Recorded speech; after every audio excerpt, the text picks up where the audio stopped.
Looking back to last week, you might remember we were in the Minden, Nebraska area where hail had completely destroyed thousands of acres of crops. The damage this year has not just been limited to one area. Many producers across the state being impacted by both hail and flooding. Bill Dodd recently caught up with a pair of extension educators to get some of their advice on how producers should be responding. Throughout the summer months, rain and hail have been a big hurdle for many Nebraska crop producers to clear. If your operation has been impacted by recent storms, there are several things to pay attention to as you work with your insurance adjusters.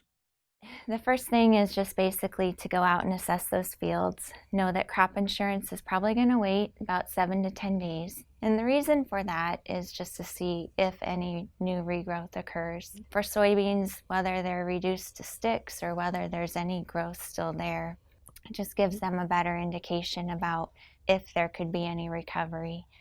For corn, we're looking at also how bacteria sets into that stalk.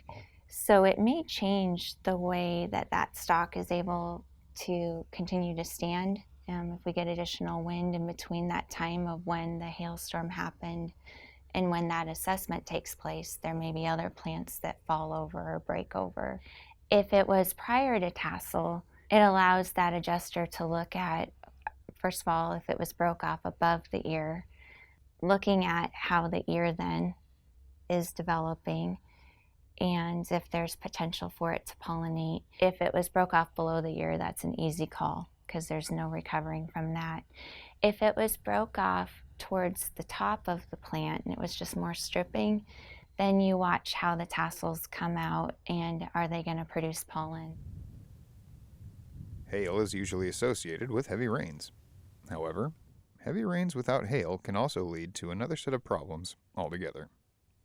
The hard thing with this time of year is we're in a waiting game. You're waiting to see how long it's going to take for those flood and ponded areas to recede, how long it's going to take. One big component is for documentation. If you're able to take pictures that are able to have time dates of when the flooding occurred, how big of an area, drone images are a great asset to have to be able to get a better idea of total area. And then, of course, reach out to your crop insurance adjuster. Make sure you take a look at your crop insurance to see if your insurance covers flooding loss or if it's more drought related or hail event type related losses that are associated with your crop insurance. So those are some big things to keep in mind. Also, if you're able to get those pictures, then be able to overlay those on top of your yield monitor maps will be very beneficial as we get into September and October.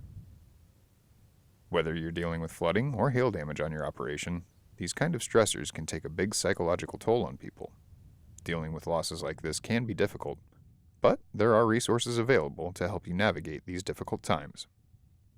One is called Hail No, and on that website, producers and ag industry professionals will see recordings that talk about how does crop insurance go out and do their adjustments, what are some things they're looking for so that the producer can understand as well. It also goes through options for forages, things like that. We also have a number of resources on CropWatch that talk about the stress and the mental wellness aspect of this because it truly is hard. It's a loss to see the crops destroyed, especially when they're totaled and then you see it the rest of the season. So just acknowledge that there is that loss and it is important to be talking to other people, and there are those resources on the front page of CropWatch. Unfortunately, when the skies clear and the waters recede, you will be in a bit of a waiting game. However, while you're waiting, be sure to keep thorough records and keep in communication with your insurance adjusters. Reporting for Market Journal, I'm Bill Dodd.